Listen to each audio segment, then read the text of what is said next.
안녕하십니까? 안녕하십니까? 안녕하세요. 오랜만입니다. 저희 둘이 이렇게 같이 이렇게 방송하는 건 되게 오랜만인 것 같습니다. 거의 처음인 것 같은데 처음입니까? 둘이만 하는 건. 네. 오늘은 저 인사부터 해야겠습니다. 리버티 코리아 포스트 나지훈 기자이면서 또 국본의 태극기 혁명 운동본부의 그쪽에서 지금 토요일 집회 사회를 보면서 또 부대변인을 맡고 있습니다. 안녕하십니까? 그리고 여기 옆에 계신 분은 우리 리버티 코리아 포스트 기자이시면서 또 태극기 혁명 운동본부의 대변인이십니다. 이문경 기자님이십니다. 안녕하십니까? 안녕하세요. 예. 어떻게 하다 보니까 이렇게 중책을 이렇게 많이 맡게 됩니다. 이게. 너무 사람이 없다 보니까 그런 것 같기도 하고. 그렇죠. 최근에... 여기서 중책은 무거울 중이 아니고 예, 저희들 그냥 뭐라고 할까요? 중임의 중자입니다. 그렇게 된 거죠. 이해란 박사님이 아시겠지만 이제 지금 미국에 가 계시기 때문에 그동안 또 방송을 쉴 수도 없고 한국 상황이 워낙에 좀 긴박하게 돌아가기 때문에 저희가 시간 날 때마다 좀 여기 와가지고 방송을 해달라고 특별히 부탁을 하셔가지고 우리 나지훈 기자하고 이제 같이 왔고요.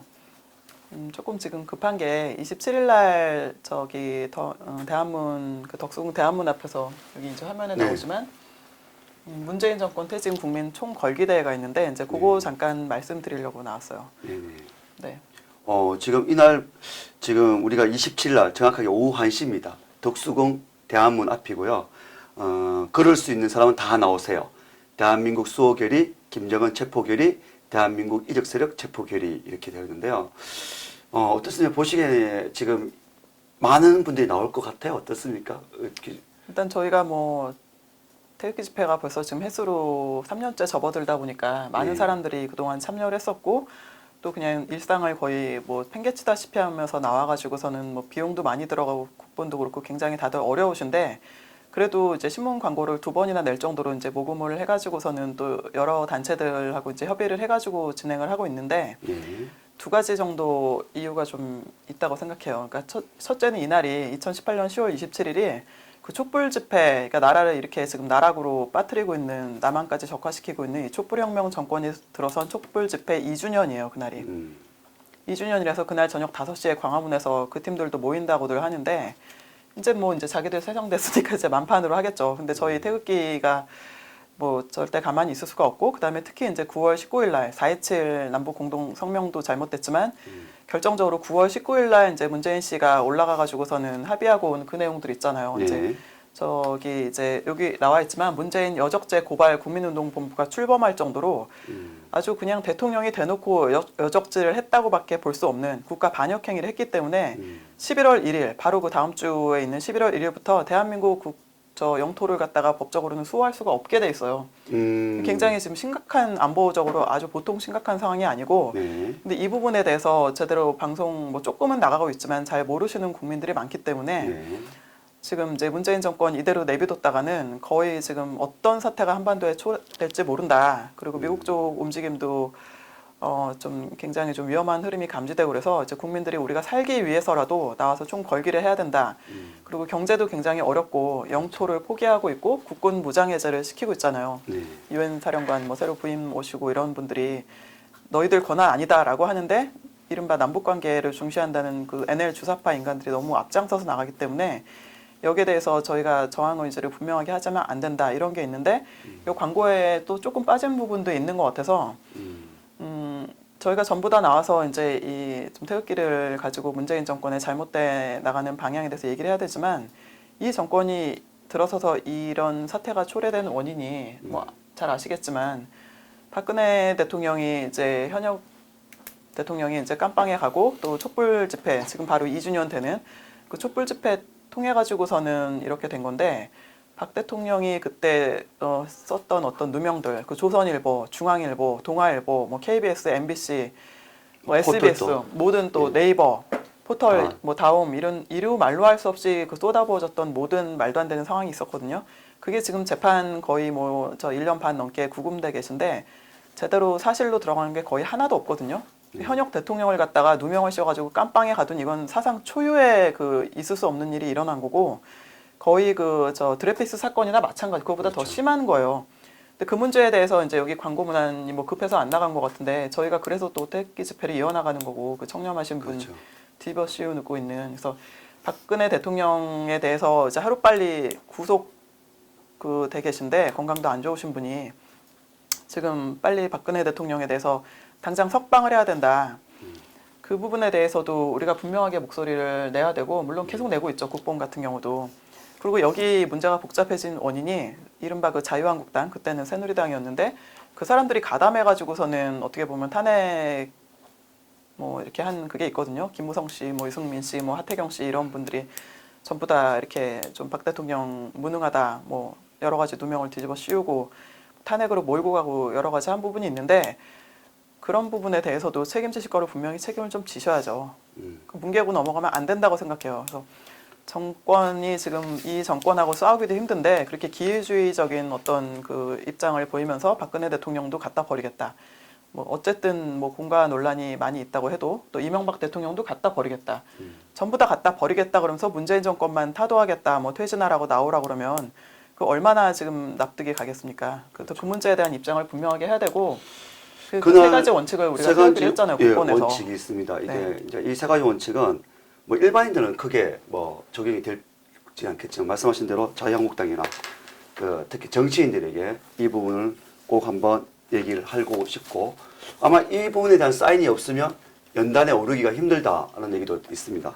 한번 얘기해 보겠습니다. 첫 번째가 박근혜 대통령 즉각 석방하라.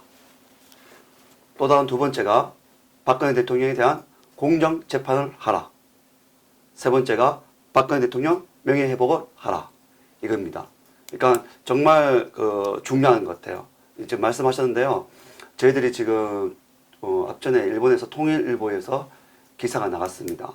그리고 지금 제가 제보를 받고 있는 분이 있는데 그분이 계속 그 박근혜 대통령하고 그 최서원, 즉 최순실 씨 재판에 빠짐없이 나가신 분이 계십니다. 그래서 그분의 글을 이제 그 기록이죠. 재판 기록을 저희가 입수를 해서 이제 곧 기사가 나올 겁니다. 아마 되게 좀 충격적이고 또 우리가 몰랐던 사실들이 나오지 않을까라는 생각을 가집니다. 좌우정한 27일 날은 다 나오셔서 우리 자유우국 진영에 계신 시민 여러분들 그리고 침묵하고 계신 분들 모두들 이 세 가지 조건 박근혜 대통령에 대한 이 세 가지 조건 아까 말씀드렸던 즉시 석방하라 그리고 공정재판하라 명예회복하라 이 세 가지를 외치면서 또 가장 중요한 것은 우리는 자유를 신봉하고 자유민주주의 대한민국을 사랑하고 자유시장 경제 체제를 수호하는 사람들입니다. 태극기 아래서 우리가 다 그렇게 똘똘 뭉쳐서 우리의 의지를 보여줘야 될 필요성이 꼭 있고 말씀하신 대로 그날이 촛불 집회, 촛불 혁명 2주년이었는데 그날 저희가 정말 그들에게 이 대한민국을 누가 더 사랑하고 누가 더 지키는지 또 한번 보여줘야 될 것 같습니다. 많이들 나오십시오. 여기 지금 많은 사람들이 아직도 한국에서조차도 모르세요. 요거 네. 요 사진 좀 아니 그 옆에. 네. 네. 네. 네. 아 이건 좀 끔찍한 사진이 될 수 있는데요. 이게 작년 3월 10일 날 대한민국에서 일어났던 많은 피비린내 나는 현장 중에 하나인데 뭐 저희 친척들도 대부분 모르세요. 네. 이거를 지금 왜 이 타임에 보여주냐면요. 사실 지금 이게 국본 미국 그걸 얘기하시려고 하는데 모르겠어요. 이게 지금 신문 언론이라든지 또 방송에도 나오지 않았기 때문에 많은 분들이 모릅니다. 3월 10날 헌재 앞에서 2017년 3월 10날 박근혜 대통령께서 파면되었을 때 일어났던 현장의 사진입니다. 그날 사고로 돌아가신 분의 사진을 이렇게 찍은 것입니다. 좀 피가 좀 보여서 저희들이 이렇게 모자이크 처리했는데요. 참 참혹합니다. 그분이 마지막으로 태극기에 덮여서 이렇게 지금 가시는 모습을 이렇게 사진에 담아보는데요. 참 가슴 아픈 일입니다. 사실은 2017년 3월 10일자로 대한민국은 법치주의가 무너진 거예요. 헌법재판소는 어떤 선출된 권력, 그러니까 국민들에 의해서 선출된 권력도 아니에요. 민주적 정당성이 없는 권력인데 이 사람들이 물론 대통령 탄핵 심판 권한이 있긴 하지만 무슨 기각이다, 뭐 각하다 이것도 아니고 탄핵 심판 청구 요건 자체에서도 논란이 많고 문제가 있었지만 파면을 시켜버렸거든요. 대통령을 쫓아낸 거고 그거에 대한 근거가 됐던 게 뭐 출석하라고 했는데 출석하지 않아서 시건방지다라든지 전혀 말도 안 되는 그런 식의 그 어떻게 보면 헌재 그 8인 그 사람들이 대한민국의 운명을 갖다가 이제 완전히 문명국가에서 비문명국가로 추락시킨 거에 불과하고 저는 문재인 씨에 대해서도 가장 그 뭐라 그럴까 헌법적 정당성을 실어주지 않고 우리로 하여금 뭐 별로 상관도 없었던 문재인 씨에 대해서 굉장히 이렇게 반대를 하게끔 만드는 가장 큰 원인도 헌법재판소가 그런 짓을 했기 때문이요. 만약에 문재인 씨가 2017년 저 뭐 촛불혁명을 하든 뭐라든 국민들이 나와가지고 잘못된 언론 보도 중앙일보라든지 조선일보의 그 비열한 말도 안 되는 여성 대통령에 대한 선정적인 그 누명 씌우기식 보도 사람 죽일 때 하는 그거에 선동돼서 국민들이 나올 수도 있죠. 잘못 판단되고 세월호 사건도 있고 여러 가지로.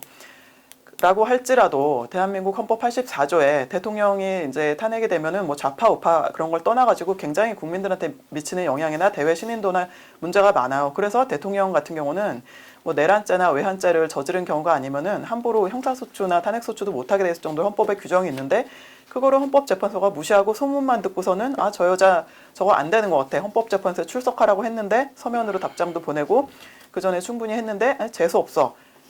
잘라버리는 바람에 보궐선거를 하게 됐고 물론 그 뒤에서는 배우 주사파나 오래된 고천망이 작동해가지고서는 북한이 이제 핵실험을 이제 그 2016년 이제 구구절 그때 완성하면서 더 이상 북한이 버틸 수 없어졌고 여러 가지 간첩망이 작동하고 그렇게 해가지고서는 이제 12월 선거까지 기다릴 수 없는 상황도 있었지만 어쨌거나 헌재가 그 판을 깔아줬고 그래서 문재인 씨가 보궐선거로 들어왔고 그때 또 그 지금 아직까지 재판 하나는 끝나지 않았는데 심각한 부정선거 논란도 있었어요. 저는 그때 이거 동참하면 안 되는 선거다. 제가 뭐 좌파를 좀 잘 알기 때문에 라고 얘기를 했는데 많은 사람들은 그때 뭐 홍준표로 찍어야 되냐 이거 이래야 되냐 저래야 되냐 우왕좌왕하고 이제 그때부터 사실은 보수가 좀 분열되기 시작했는데 첫째는 원칙적으로는 그거는 참여하면 안 되는 이미 저들의 프레임에 걸린 거였고 문재인 씨가 그런 식으로 해가지고 논란이 많은 보궐 대통령이 됐는데 보궐 대통령은 헌법상의 어떤 헌법이나 법률에 이제 임기 규정 자체가 없어요. 그러니까 이분은 이제 그 다른 공직자 선출직 공직자의 그 예를 갖다 준용해서 생각을 하게 되면은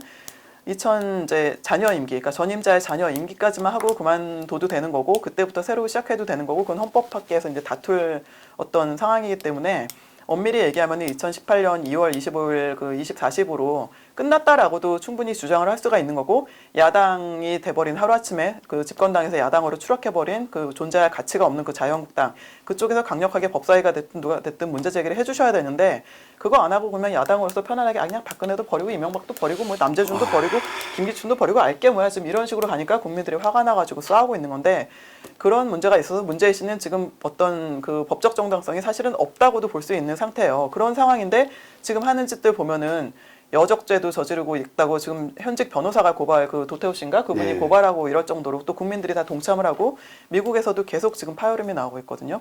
이 정도의 사태가 벌어지다가 지금 군사 부문의 전문가들을 볼 때 있을 수 없는 일들이 일어나고 있어요. 언론에서 보도 하나도 안 해주고 그거를 이미 국민들이 박근혜 대통령 탄핵당하면 알기 때문에 여기서 박 대통령 탄핵당한 날 대한민국 끝났다라고 생각해서 목숨까지 던지고 버려가면서 이 현장에 있었던 분들은 잘 제가 한국 하여튼 현장에 없어가지고서는 저는 이 현장을 못 봤어요. 뭐 제 성격상 여기 있었으면 나도 안 살아있었을 것 같기도 한데 살아있는 사람들의 책임으로 이 진실을 아는 사람들은 싸우지 않을 수 없는 거고 거기에 대해서 자유한국당이 박 대통령을 갖다가 그런 식으로 누명 씌워가지고 감옥에다 가두고 그 몸도 약하신 분을 그리고 온갖 저 누명과 악명을 뒤집어 쓰고 있는데 책임을 전혀 안 지는 부분에 대해서 분명하게 입장 정리를 하셔야 된다.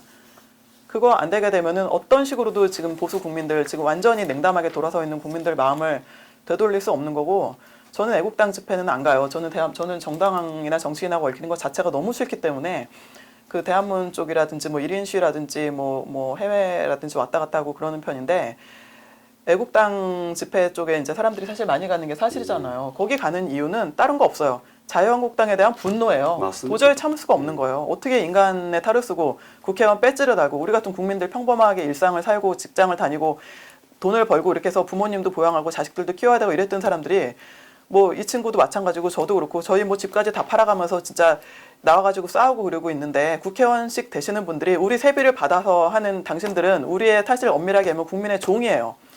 근데 그 사람들이 자기 일을 못하고 자기 역할을 하지 않고 5시 되면 퇴근하고 뭐 무슨 일 있으면 일요일 날 집에서 쉬고 뭐 하면 업자들이나 만나고 뭐 대충 버티더라도 2020년까지 뭐 저 그냥 다음번 선거까지 임기는 보장되겠거니 이런 식으로 해가지고서는 원내에서 편안하게 하고 한미 간의 외교 채널도 전부 다 끊기고 도대체 난 이 국회의원들 뭐 자유한국당 물론 개별적으로는 거기 진짜 안타까워하시는 분들도 있고 속상해하시는 분들도 있고 또 원내에서 열심히 이렇게 합법적으로 하시려는 분들이 있지만 근본적으로 도덕성이 무너진 게 자유한국당이에요. 자유한국당의 정신을 못 차리기 때문에 그거에 대한 분노 때문에 사람들이 그 애국당 쪽 그 서울역 집회 갔는데 이제 그렇게 많이 몰려가서 하는 거니까 이거를 제대로 짚으셔야 되고 자한당 그리고 여기에 어정쩡하게 끼어들 생각하지 마세요. 여기 잘못 오면은 몰매 맞아 죽습니다. 맞습니다. 제가 더 드리고 싶은 말씀은 그겁니다. 자유한국당이 지금 태극기 세력과 보수의 세력들을 다 분열시킨 겁니다. 우리 마음을 완전히 갈기갈기 찢어버린 거는 주사파가 아니에요. 예. 저 비겁한 보수들이지. 제도권인 이 자유한국당이 이 대한민국의 가치가 보편적 가치관을 다 무너뜨렸다고 생각하시면 됩니다. 와해시켰고 당신들은 분명히 책임을 져야 합니다. 그리고 깊은 사과를 꼭 우리에게 해야 합니다. 거기에 우리를 다시 한 번 더 뭉칠 수 있고 더 결의를 다질 수 있게 하는 지름길이라는 것을 꼭 알려드리고 싶습니다. 자, 또 하나 저희가 국본이 이제 미국에서 이제 집회를 한다고 했습니다. 그 부분도 한번 말씀 좀 부탁드리겠습니다. 네, 뭐 하여튼 저희가 그래서 여기 한국에 있는 분들도 마찬가지지만 또 이제 해외에 계신 교포분들도 그 촛불 사태 이후로 정말 완전히 뒤집어지셔가지고 거기서도 하여튼 뭐 일상을 팽개치고 나와가지고 태극기 집회하시고 그런 분들도 꽤 많이 계세요. 이제 제대로 한국에서 보도도 안 해주고 있지만 그 전부터 이제 그 해외에도 중복 좌파들이 많기 때문에 이제 그분들하고 싸우고 그러시는 분들이 있는데 이제 좀 우리가 이제 열받아 있지만 좀 좋은 소식도 좀 있거든요. 뭐 트럼프 대통령에 대해서 여기 그 구보수 진영 뭐 자유한국당에 빌붙어 있었던 사람들이 잘 모르고 이제 헛소리 하시는 분들이 많은데 판단을 좀 여러 가지로 잘해야 되는 부분이 있고요. 이제 이번에 그 LA에 아무래도 한국인들이 제일 많으니까 LA 쪽에 계시는 이제 태극기 집회 아주 열심히 이제 하시는 이제 젊은 분들이 계시거든요. 또 목사님들도 계시고. 그래서 이제 LA에서도 어떤 정치적인 뭐 자유한국당이 지금 시간이 이렇게 지나도록 어떤 책임도 지지 않으니까 그래서 안 되겠다. 이거 정말 국제 연대를 해가지고 해야 되겠다 해서 이제 국본 뭐 LA 지부를 이제 창설해가지고 같이 유대를 강화해서 하겠다고 뭐 그런 흐름이 있어가지고 이제 정식으로 출범을 하게 됐고 이제 그쪽 날짜로 10월 26일 날 박 대통령, 그러니까 박정희 대통령 그 이제 39주년인데 거기서 이제 용수산 식당에서 이제 모임도 가지고 하신다 그래서 저희 또 이제 그러니까 순수하게 이제 국민된 입장에서 우리는 정당하고 선을 긋고 여기 정치 권력에 빌붙고 싶은 생각 요만큼도 없는 사람들이에요.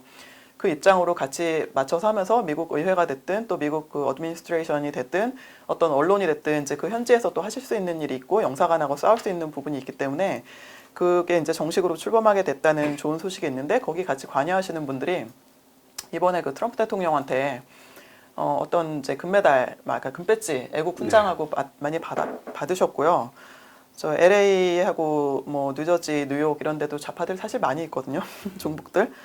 그리고 또 하원 외교위원장, 뭐 에드로이스 위원장님이 한국에서 태극기 집회 열심히 나가고 구속되신 분들 또 이 부분에 대해서 이제 그 교민들 사이에서도 도저히 한국 상황 이대로 방치할 수 없다는 그렇죠. 의견이 많이 들어가면서 여기저기 뭐 공화당도 마찬가지고 민주당도 그렇고 의회에도 얘기를 하고 뭐 인텔리전스나 이런 데도 보고가 들어가고 이 상황이 여기서 알고 있는 거 이상으로 뭐 상세하게 알고 있어요. 그리고 계속 지속적으로 들어가고 있고 이래서 이번에 이제 한국에서도 제가 신분 때문에 좀 이름 못 밝히시는 분들 몇 분 빼고 저희 그때 다 참석했었는데 지금 현재 그 깜빵에 계시는 뭐 저 미디어 워치 변희재 대표 저기 대표 고문인가 뭐 변희재 고문 변희재 고문 그다음에 저 이선본 그 박성현 그 거기도 이제 전과자 되신 분인데 박성현 선생님 뭐 또 이렇게 해서 이제 몇 분들이 한 7분 정도 태극기 집회 뒤에서 정말 헌신적으로 도와주시는 분들이 있는데 제가 사업하시고 이런 분들이 있어갖고 혹시 불이익이 갈까봐 이제 얘기는 안 하겠어요. 박성현 씨하고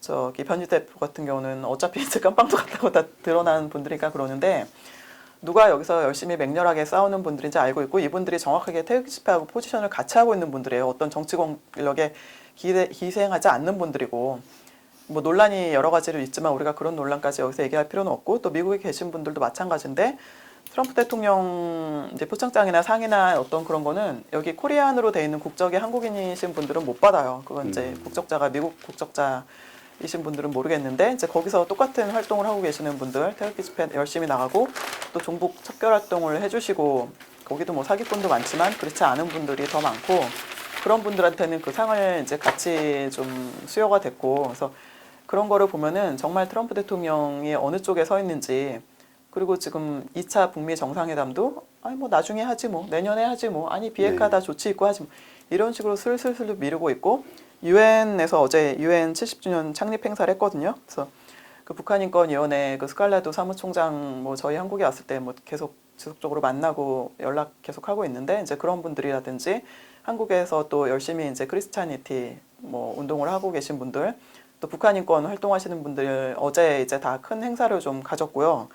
다 전부 다 태극기 집회 쪽에서 아주 열심히 싸우고 있는 부분들이고 아까 이제 제가 여기 오기 조금 직전에 또 뉴욕에서 뭐 전화 와가지고 지금 현재 미국 정부 뭐 미국도 지금 선거 때문에 정신이 없는데 그 미국 민주당을 압박해가지고 지금 평화협정을 갖다가 체결하도록 그 미국 의회로 움직이려고 로비 작당질하고는 거의 뭐 자신이 주사파의 원조라고 얘기하는 간첩들 저 KAC이라고 코리안 아메리칸 시빅 인파워먼트의 그 김동석 씨 이름을 거기서 그 트럼프 그룹에서 열심히 하시는 분이 이제 직접 실명을 얘기해달라고 그러시더라고요. 그래서 제가 예명 얘기해도 됩니까? 뭐 했는데 뭐 상관없다. 그다음에 이제 그 패스턴 하이스쿨 그 고등학교 교사 뭐 김민 S 되는 분 그분은 이제 제가 여성분이고 그래갖고 김동석 씨는 워낙 유명한 분이니까 그냥 이름을 실명을 얘기하는데 이분들이 이제 미국에도 사실 재미 종북들 꽤 있거든요.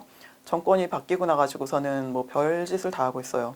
그래서 미국 의회라든지 또 일본 아베 총리 쪽이라든지 이런 쪽을 막 압박하고 로비를 하고 별짓을 다 해가지고서는 이제 한마디로 그 종전협정, 평화협정 체결하고 미군 철수를 하게 하려고 문재인 정부를 백업하고 이 탄핵의 진실을 감추려고 작당질을 하고 있는데 그 사람들 다 폭로해라. 그렇게 얘기를 하시더라고요. 또 뭐 방송 나가니까 얘기하죠. 그렇게 얘기를 했고 매일 실시간으로 연락하시는 분들 많습니다. 여기에. 그러니까는 문재인 정권 정신 똑바로 차리고 보궐선거 잔여 임기 이미 지났으니까 여적질 그만하시고 떠나세요. 당신들 그렇게 하면은 김정은 죽습니다. 당신들이 아끼는 김정은. 그리고 김정은 쪽에서도 언제 배신 때리고 도망갈지 모르고 공산당은 원래 자존질환으로 망해요. 네, 그게 제일 맞는 말이었습니다. 우리가 뭐 이렇게 태극기 들고 싸운다고 우리 때문에 망하는 거 아니에요. 자기네들끼리 서로 이게 핀트가 안 맞아가지고 망하게 돼 있는 거고 일본 쪽에서도 적극적인 흐름이 나오고 있고 그거는 시간상 뭐 다음번에 한번 기회를 가지고 얘기할 텐데 일단 중요한 거는 27일 날 진짜 여기 나와 있지만 걸을 수 있는 분들 다 나오시고 태극기 집회도 그동안 많이 지치기도 하고 뿔뿔이 갈라지시기도 했고 여러 가지 또 일을 하다 보면 오해가 많아요. 이게 제도권이 아니고 우리가 이런 일의 전문가도 아니고 뭐 좌파들처럼 직업이 이거인 사람들이 아니기 때문에 미숙해서 일어나는 일도 많고 또 그중에서는 정말 잘못된 사람들도 있지만 대체로 보면은 제가 볼 때 한 80% 정도는 의사소통이 제대로 안 돼서 일어나는 일들인데 지금 뭐 그런 거 따질 때가 아니에요. 11월 1일이면 며칠 안 남았어요. 네, 얼마 안 11월 1일부로 대한민국 안보는 그냥 완전히 무장 해제되는 거고 그렇게 되면 어떻게 되냐. 북한은 언제라도 사실 칠려면 칠 수 있어요. 북한만 치는 게 아니라 남한까지 같이 군사적인 조치가 들어오지 말라는 어떤 보장도 없어요.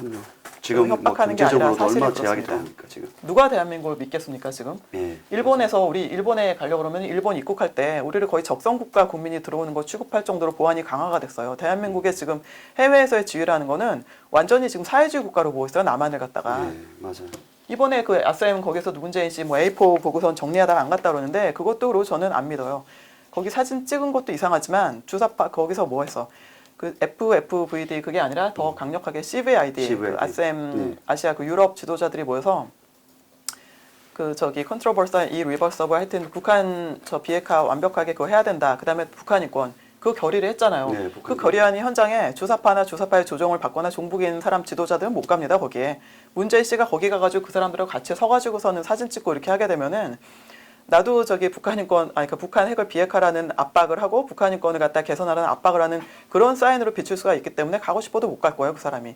아니 A4 용지 이거를 손을 보다가 뭐 연설문을 손 보다가 늦었다는 게 그게 상식적으로 말이 됩니까? 그 비서관은 뭐 하고 있는 거예요? 그러니까요. 보좌진은 뭐 하고 있는 거예요? 보좌진이 밑에서 오라고 그러려고 우리 세금 받아오는 그렇죠. 사람들이잖아요. 맞아요. 그러면은 그 사람이 정말로 실수를 했다 그러면은 그거는 말도 안 되는 대통령의 위신을 떨어뜨린 거니까 대한민국을 개망신시킨 거니까 사표 내고 어떤 인간이 어떤 배임죄입니다, 연설비서관이 배임죄, 말 그대로. 뭘 잘못했는지 그렇죠. 그거 전체가 물론 지금 불법 세력이지만 그 중에서도 구체적으로 책임을 물어가지고서는 대통령 망신시킨 대한민국 대통령 어쨌든 참칭을 하고 있든 뭐라든 문재인 씨가 대통령이니까 그렇죠. 그 사람을 국가적인 바보로 만든 책임을 지고 그 사람 당장 사표 내세요. 예. 그 뭐 하는 사람이야 그렇죠. 그 사람은 월급 받고 왜 남의 세금을 갖다 그딴 식으로 씁니까? 그런 사람을 채용한 문재인 씨도 아주 큰 문제고 말입니다. 그 비서실장부터 당장 그만두세요. 예. 원래 공산당은 비서국장이 저 대표자보다 높은데 임종석 그 잠도 못 자고 지금 얼굴도 완전히 썩어가지고 그러고 있는데 임종석도 빨리 사표 내세요. 어디 대통령을 갖다가 그렇게 국제적인 망신거리로 만듭니까? 당신 때문에 창피해가지고 해외 다닐 수가 없어요. 그러니까 이런 사람들을 갖다가 우리가 방치하면 안 되고 그리고 첫째로는 경제가 무너질 겁니다. 예, 지금 아주 심각합니다. 그 뉴욕의 NH 그 뉴욕 지점 그 농협 농협, 예. 지점 그저께 그 1,100만 달러 1,100만 달러 지금. 지금 제재 조치 들어갔거든요. 이제 그리고 한국의 재무부에서 미국 재무부에서 직접 전화 걸어가지고 7개 은행에 대해서도 이런저런 이제 조치를 줬는데 그 조선일보에 나왔던데 뭐 100억 불? 네, 100억 불도 있고 지금 네, 100억 제가 이게 연락사무소. 지금 참 답답한 게 뭐냐면요. 이거 저희가 사실은 타 언론기관에 뭐 신문을 펴고 있는 건 아닌데 제가 말씀드리고 싶은 게 뭐냐면 이제부터는 리버티 코리아 포스트 기자로서 일단 한번 말씀을 드리고 싶습니다. 남북 연락소 개보수에 100억을 썼다라는 얘기가 있습니다. 개보수에 예, 개보수에. 새로 지은 것도 아니고. 예, 새로 지은 것도 아닙니다. 이게 뭐냐면 이게 지금 행정적인 이 관리가 안 된다는 지금 측면을 말씀을 드리려고 하는 겁니다. 무슨 얘기냐면 통일부에서 남북협력기금서라고 선지출이 당초 8,600만 원이 편성이 됐답니다. 8,600만 예, 원. 그러니까 8,600만 원 예산을 잡고 있는 겁니다. 그 전에 좀 죄송한데 목을 많이 써가지고 제가 목소리가 많이 안 좋고 지금 침이 많이 돌아서 발음이 좀 안 좋을 수 있는데 다시 한번 말씀드리면 남북협력기금서 선지출 당초 8,600만 원을 편성했다는 얘기입니다. 예산을 짰다는 얘기입니다. 그런데 이보다 100배를 더 써서 지금 뭐 97억 정도 그러니까 뭐 그진 100억입니다. 어바웃 100억을 지금 썼다는 얘기인데 이게 가능합니까? 어떻습니까? 보시기에. 아니 근데 저는 제가 사실은 뭐 별로 신상 얘기하고 싶지 않지만 제가 학부에서 건축공학을 전공을 했어요. 그래서 건축 기사 자격증도 있고 그쪽 업계에도 있어서 아는데 그 개보수 비용이 100억이 썼다는 게 제가 뭐 남북 연락사무소가 뭐 얼마나 엄청나게 거창한 황금으로 만든 건물인지 예. 모르겠는데 8,600만 원이라면 내가 좀 이해가 가는데 예. 일단 비용상으로 첫째는 납득이 전혀 안 가고요.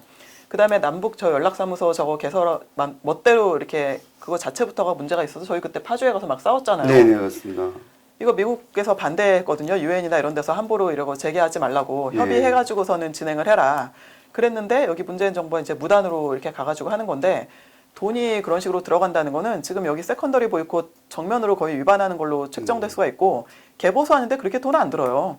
원래 건설회사라는 것 자체가 뭐 귀에 걸면 귀걸이고 코에 걸면 코걸이고 이제 돈 책정하는 거는 뭐 3억짜리 건물 지어놓고도 300억 청구할 수가 있는 데가 이제 건설 쪽이에요. 그래서 그 원래 그 비자금 조성하려고 현대건설도 그렇게 해서 생겨서 옛날에 정정 회장이 통이 커가지고 아파트 한 집도 아니고 그냥 한 채씩 거의 한 동씩 선물했다 뭐 이런 말 나올 정도로 그런 건데 그런 식으로 책정해가지고 여기에 무슨 뭐 대리석 이거 얼마다 사실은 뭐 5천만 원인데 그거 뭐 5억 원으로 책정해도 모르는 거고 이거 감사해야 돼요. 감사해야 되고 그럼요. 우리 혈세가 그리고 국민들이 우리가 꼭 알아야 될 게 우리가 지금 세금을 이제 계속 징수를 당하고 있는데 어쨌거나 우리 저것들이 법을 어겼다고 우리까지 법을 어길 수는 없고 합법적으로 우리는 투쟁을 하니까 그렇지만 사실은 우리가 이게 다 지금 불법적으로 세금 징수당하는 건데 그러면 세금이 어디에 어떻게 쓰이는지 제대로 된 데다가 세금이 쓰여야지만 어려운 사람한테 가고 또 북한한테 주면은 북한의 인민들한테 가고 밥 한 끼라도 제대로 먹고 이런 거면은 모르겠지만 거기 그 저 평양에 그 김정은 옆에서 붙어 있는 사람들 또 그 사람들하고 한통속이나 마찬가지인 남한의 그 주사파 그 또라이들 그런 애들이 또 이렇게 그 주머니 채우려는 식으로 이런 식으로 해가지고 쓰는 거고 거기서 또 무기 사는 비용 또 저 ICBM 그 발사대 같은 거 몰래 배치하는 비용 휴전선에서 땅굴 파는 비용 이걸로 들어가지 말라는 어떤 보장도 없는데 맞아요. 이걸 우리가 어떻게 그게 믿습니까? 가장 왜 큽니다. 개보수를 하는데 100억이 들어요? 8,600만 원이면 뒤집어 쓰고도 남습니다. 지금 디테일하게 한번 말씀드리면 청사와 숙소입니다. 청사와 숙소 등 개보수에 79억 5,200만 원입니다. 79억? 정 배수장 지원 실수에 긴급 보수하는데 16억 6천만 원이 들어갔답니다. 그다음에 감리비가 1억 6,800만 원이 들어갔답니다. 제가 알기로는 이 연락 사무소가 상설이 현찰 이제 지원이네요. 이거는 거의 현찰 지원. 예, 70 그러니까 말 현찰이죠. 이게 79억이라는 게 개보수도 이해가 안 가고 정배수장을 지원 시설, 이 지원 시설입니다. 지원 시설에 16억이 들어갔다. 이 돈이면 사실 지방에 있는 공단들 참 몇 군데를 살립니다. 이 뭐 하는 짓인지 모르겠고요. 또 하나 제가 참 이거는 전형적인 내로남불이라고 저는 생각합니다. 예전에 문재인 씨가 자서전에서 남북 정상 합의는 조약이다. 즉 국회 동의가 필요하다고 분명히 그 자서전에 썼습니다. 그런데 본인이 청와대에 들어가서는 이렇게 얘기를 합니다. 이게 좀 너무 그런 것 같아요. 물론 헌법상에는 북한은 우리 국가가 아닙니다. 북한 동포도 우리 국민이고 지금 헌법상에는 북한은 불법 군사 단체가 강제 점령하고 있는 겁니다. 그래서 우리 줄여서 북계라고 하는데요. 지금 문재인 씨가 청와대에 들어가서는 어떻게 얘기하냐면 북한은 국가가 아니다. 조약 해당이 안 돼. 국회 동의가 불필요 없다. 이건 솔직히 양아치들도 이렇게 하지 않는 거 아닙니까? 조폭들도 이렇게 자기들이 했는 말 그런 책임지는 걸 알고 있는데 이렇게 하시면 안 되는 거 아닙니까? 본인 자체가 불법 대통령이고 그러니까는 뭐 무슨 얘기를 못 하겠냐마는 북한이 국가가 아니면은 국가가 물론 아니죠. 괴뢰 집단인데 괴뢰 집단이고 그럼 성격을 분명하게 규정해야 돼요. 북한 동포들 2,500만의 삶을 갖다가 70년 동안 앗아갖고 있는 마피아 그 두목이나 마찬가지예요. 그럼요. 마피아 두목은 척결 대상이고 뭐 회계 대상일 수는 있어도 협상 대상이거나 퍼주기 대상이 아니에요. 마피아 두목 지금 잡겠다고 전 세계가 나서가지고 지금 쟤들 일단 밥줄을 끊어야 된다 그러는데 이런 식으로 지금 100억 불 뭐 무슨 개보수 하는데 무슨 100억이 왜 들어가요? 100만 원이라도 뒤집어 쓰고도 남아. 거기 북한에 노동력도 많고 그러는 건데 김정은 하나 물러나면 되는 거 가지고 왜 그딴 식으로 살려주지 못해서 안달을 하고 국제사회에 나가서 망신을 당하고 무슨 약점 잡혔습니까? 약점 잡혔다고밖에 판단할 수가 없는 거고 아니면은 간첩이 아닌가 의심을 서양에서도 뭐 고든창 변호사라든지 그 외에 수많은 사람들이 하는데 제가 그 얘기를 좀 하고 싶어요. 저도 실향민 2세지만 저희 이제 부모님 세대 같은 경우는 1945년부터 1950년까지 남한에 내려온 그 실향민들이 한 450만에서 480만 정도가 돼요. 이분들은 김일성이 들어와가지고 거기서 이제 그거를 세우고 나가지고 정말 사회주의가 싫어서 그다음에 이제 종교를 믿으시는 분들, 저 기독교인들이 많고 또 공부 많이 하시는 분들이나 이제 엘리트나 이제 이런 분들이 많았는데 문재인 씨 같은 경우는 저기 그 배 타고 내려온 흥남철수 그때 이제 내려온 사람이라고 그러더라고요. 그 이제 찾아보니까. 근데 그때는 그러니까는 사실은 이제 일사후퇴 그건데 북한 그러니까 김일성 치하가 좋아서 그냥 공산주의 치하에서 잘 살고 있었는데 그때도 메가더 장군이 공산주의 이거 끊어야 된다. 핵을 투하해서라도. 그래서 핵을 갖다가 거기다가 투척하겠다는 소문이 광범위하게 돌아서 일단 살려고 내려온 사람들이 많이 있고 또 간첩들도 많이 섞여서 내려왔어요. 물론 생명은 고귀한 거지만 그 메로디스 빅토리오 타고 뭐 부산으로 내려온 15,000명 그 기네스북에도 기록됐는데 그쪽에서 이렇게 내려온 실향민이라고 해서 제가 그러면 그렇지 뭔가 수상한 뭐가 있었구나라는 의심이 들었는데 합리적인 의심을 하지 않을 수밖에 없는 거고 그분의 여러 가지 언행이라든지 이런 걸 볼 때 또 젊었을 때 그 경희대 다니던 재학 시절에도 대학가에서 돌았던 여러 가지 소문들이 있는 거고 이분의 어떤 모든 언동이나 언행은 단순히 민족에 대한 안타까움 때문이라고는 볼 수 없는 거의 그 굉장히 철저하고 장기적이고 오래된 그 세련된 뭐 고첩 또는 진짜 블랙 오브 블랙 국정원 요원이 아닌가 싶을 정도로 사실 그렇게 하면서 김정은을 죽이는 길로 내모는 그 둘 중에 하나인 것 같은데 뭐 어느 쪽이라도 상관은 없는 건데 어쨌든 그 실향민 중에서도 지금 빨갱이들이 분명히 섞여 있었고 대한민국의 고천망이라는 게 생각보다 굉장히 뿌리가 깊습니다. 미국에도 마찬가지고 일본에도 그렇고 이거를 다 뿌리 뽑지 않으면은 대한민국은 바로 설 수가 없는 거고 간첩을 뿌리 뽑는 가장 그 근본이 되는 거는 보수가 먼저 똑바로 서야 돼요. 지금 같은 기회주의적이고 세금 도둑이고 하는 일도 없는 그 자한당 그 기회주의 그 세금 도둑들 이 수준으로는 아무것도 못 합니다. 이제 끝으로 저희가 좀 안타까운 분노하는 내용을 하나 말씀드리려고 합니다. 같은 뭐 우리 언론인도 있지만 진짜 너무나도 이 말도 안 되는 제가 알고 있기는 OECD 회원국에서 사상 최초로 정식 재판도 받지 않고 언론인이 사전 구속된 사건이 아닌가라는 생각을 가지는데요. 변희재 대표가 지금 구속이 된 지가 149일째입니다. 대한민국의 언론인들 도대체 뭘 하고 있는지 모르겠습니다. 이 일은 우리가 당할 수 있습니다. 같은 언론인으로서 우리 분노했으면 좋겠고요. 변희재 씨가 이런 얘기를 합니다. 거짓은 원래 계속 이깁니다. 광우병 때도 거짓이 이겼지 않습니까? 천안함 때도 거짓이 이기지 않았습니까? 그런데 그게 쌓이고 쌓이면은 그 거짓의 무게감을 스스로 못 버티고 한꺼번에 무너져 내리는 날이 반드시 올 것입니다. 즉 진실은 언젠가 밝혀질 것입니다. 끝으로요. 이게 제가 지금 너무 가슴이 아파서 제가 그런데요. 변희재 재판 일지를 한번 간단하게 요약 있게 말씀을 드리겠습니다. 지금 사전 구속이 2018년 5월 30일 날 되었습니다. 5월 30일. 예. 그리고 변희재 대표 고문 및 미디어워치 언론사 편집국 기자들 전원 기소가 2018년 6월 15일 날 되었습니다.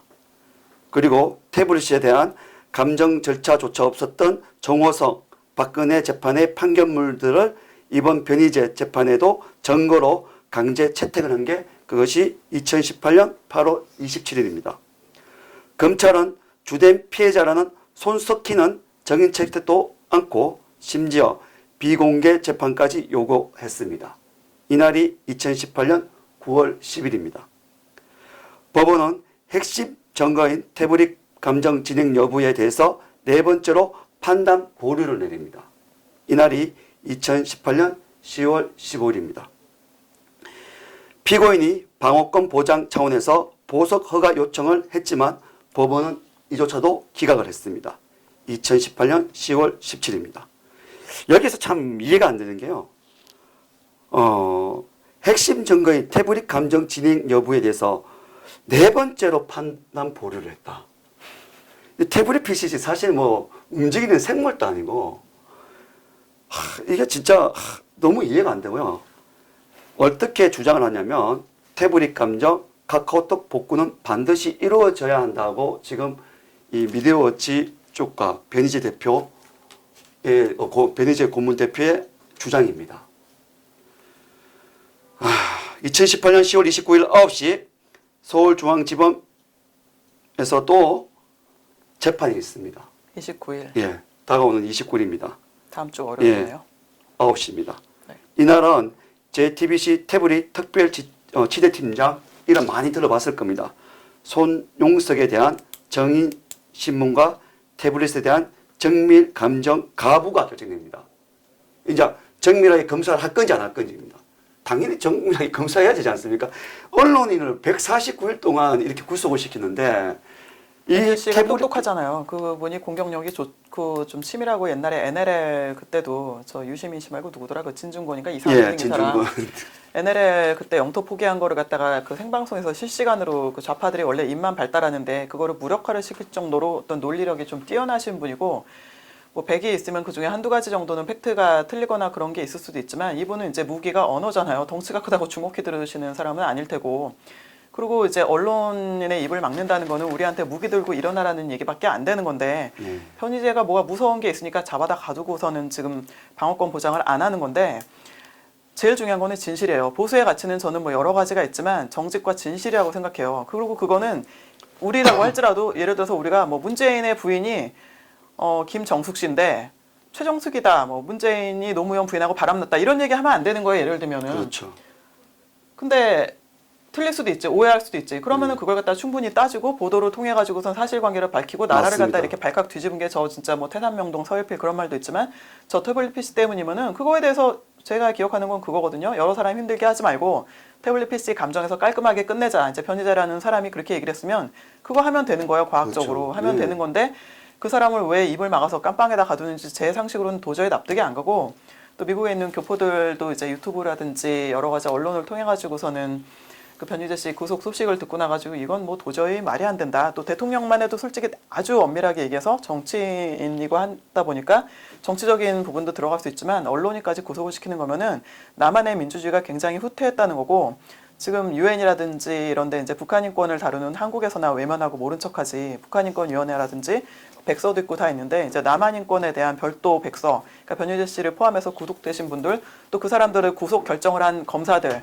판사들 그 재판에 대한 것들 그분들의 가족들 전부 다 자료 조사 다 해가지고 또 박근혜 대통령부터 박영수인가 그 특검 뭐 그런 사람들 저 관여된 그 법조인들 뭐 전부 다 그분들이 어떤 제대로 된 판단 내렸는지 안 내렸는지에 대해서 치밀하게 조사가 들어가고 자료가 뭐 어차피 재판 기록으로 남으니까 그 사람들에 대해서 미국 정부가 이렇게 옛날의 미국 정부가 아니에요. 오바마 때 미국이 아니에요.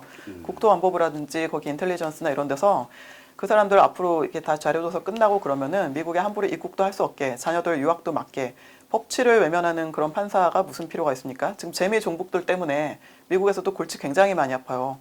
한국의 이 빨갱이들 제대로 처리하지 않으면 일본도 위험하고 또 미국에서 거꾸로 이제 들어와서 하는 것도 많은데 그 좀 지금 중간 선거 때문에 또 미국 자체도 많이 병들어 있어서 정리하느라고 정신이 없지만 하나하나 다 치밀하게 들어갈 거예요. 새로 임명하시는 분들 뭐 동아태 차관보부터 시작해가지고 여러 가지 분들 보면은 전부 한국어가 가능하신 분들이라든지 군사 쪽에서 아주 그 치밀하게 어떤 그 경력이 있으신 그런 분들이고 이 한국 상황에 대해서 남한 상황이에요. 제가 얘기하는 한국이라는 거는 북한뿐만이 아니라 남한 상황 어떻게 연계되어 있는 것을 아는 거고 수많은 그 재미 한인 교포들이 뭐 트럼프 대통령한테 직접 진짜 그 명예로운 상도 타시고 이런 분들이 우리하고 같이 싸우고 있다는 걸 분명히 이 사람들도 알아야 되고 물론 알고 있을 거예요. 그러니까 이러지도 저러지도 못하는데 할 수 있는 길은 여적질 그만하고 김정은 제대로 설득하고 당신들 자리 저 누구더라? 음악밥인가 그분이 만드신 그 노래처럼 그 문재인 씨 자리 아니니까 물러가셔야 돼요. 그리고 박근혜 대통령 빨리 석방시키고 제대로 그 여러 가지로 말도 안 되는 이제 그 누명을 쓰신 부분에 대해서 똑같이 사죄해야 돼요. 저는 문재인 씨가 누명을 똑같이 써가지고 그분이 뭐 동성연애자다, 뭐 바람을 피웠다, 뭐 어디서 뭐 애를 낳대더라, 뭐 김정숙이 그랬다더라 똑같이 누명을 뒤집어 써도 아닌 거면 우리가 분명히 그렇게 얘기를 할 거예요. 사실이 중요한 거니까.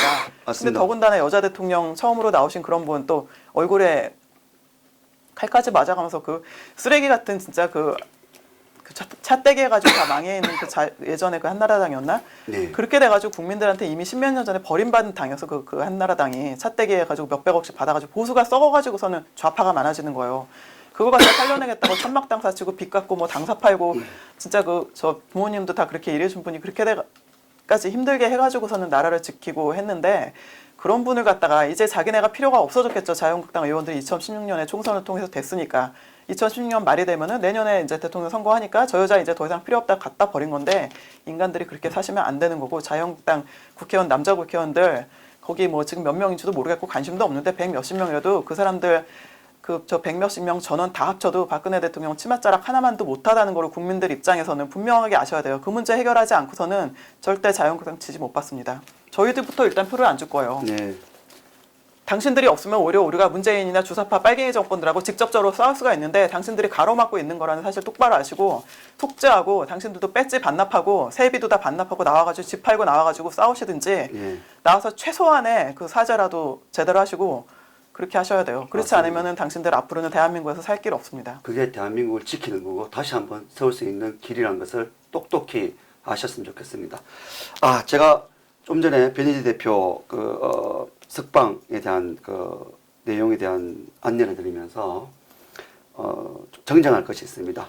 2018년 10월 29일 9시는 그 서울중앙지법 정문 앞 그러니까 교대역 10번 출구에서 집회를 하고 JTBC 특별지휘팀장 송영석에 대한 정의신문과 태블릿에 대한 정밀 감정 가부 결정에 대한 그 재판은 10시에 가진답니다. 그러니까 9시에 집회를 하고 재판은 10시에 있다는 것을 다시 한번 말씀드리면서 이 부분입니다. 10월 27일 오후 1시 덕수궁 대한문 앞에 태극기 들고 오실 수 있는 분은 다 오십시오. 촛불 집회가 2주년이라 합니다. 저들이 얼마나 나올지 모르겠지만 제가 시작할 때 말씀드렸지만 대한민국을 누가 더 사랑하고 누가 지키는지 우리 많은 사람들에게 똑똑히 보여주었으면 좋겠습니다. 이제 마무리할까요? 네. 오늘 우리가 이렇게 한번 해봤습니다. 자주 우리 리뷰티 코리아 포스트 기사 가지고 또 이렇게 한번 찾아뵐 수 있도록 그렇게 다시 한번 노력해 보겠습니다. 이상 나지훈 기자였습니다. 고맙습니다.